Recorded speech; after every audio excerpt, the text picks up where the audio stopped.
On today's podcast, we're going to be covering keeping clear, so stay tuned. Welcome to Warehouse Safety Tips. You can find the show notes to each episode, links to information mentioned on the podcast, the social media platforms we're on, and anything else related to the podcast at warehousesafetytips.com. Now, if you're a seasoned podcast listener, this podcast is going to be different from most you listen to. It's based around exactly what the name implies, warehouse safety tips. And since the people in this industry are busy, we know that time is money and each episode will be as short and to the point as possible. And now, with all of that out of the way, let's get to the podcast.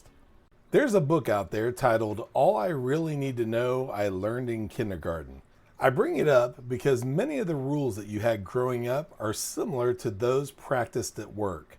Some of the most obvious ones have been covered and covered again during the COVID-19 pandemic, which is not going somewhere when sick, washing your hands, covering your mouth when coughing or sneezing.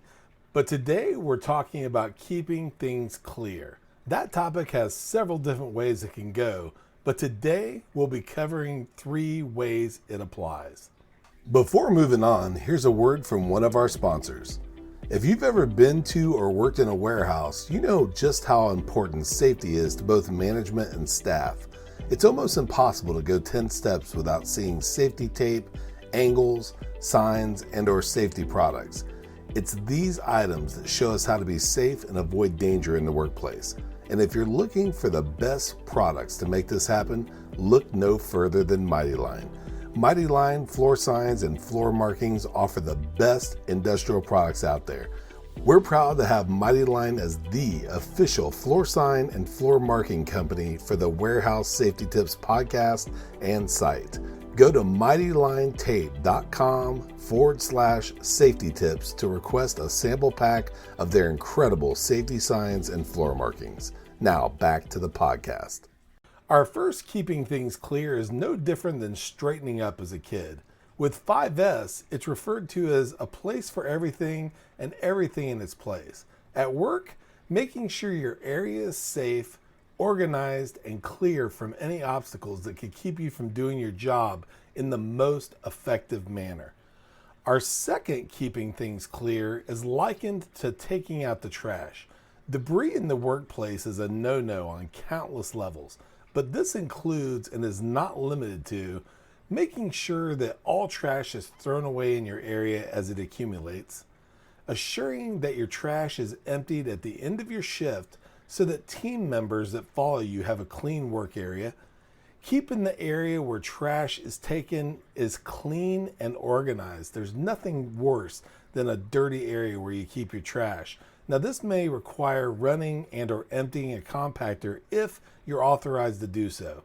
Keeping all areas, especially walk and traffic zones, free from any spills or debris that could cause falls, accidents, or damage to shoes and tires. And last, but certainly not least, keeping clear and or being underfoot of your parents, especially your mom. Now at work, staying out of the way can save you or a staff member's life. And this includes, but again is not limited to, staying out of traffic lanes and making sure that those on equipment can see you at all times. Staying out of the way of fire exits, fire extinguishers, eye washing areas, loading areas, first aid areas, electrical panels, and or emergency exits, and staying clear of fellow staff to ensure that you can both perform your job duties efficiently. Now, again, most of these are common sense, and we should have all learned versions of them at an early age. Regardless of if you knew them already or you just learned about them today, put them to use in your daily routines. Doing so will keep things clear and contribute to you having a safe day at work. We hope you enjoyed this episode of Warehouse Safety Tips. If you visit warehousesafetytips.com, you'll find the show notes for this episode and access to all of our blog posts, previous podcasts, advertiser information, and much more. Thank you for listening to Warehouse Safety Tips and have a safe day.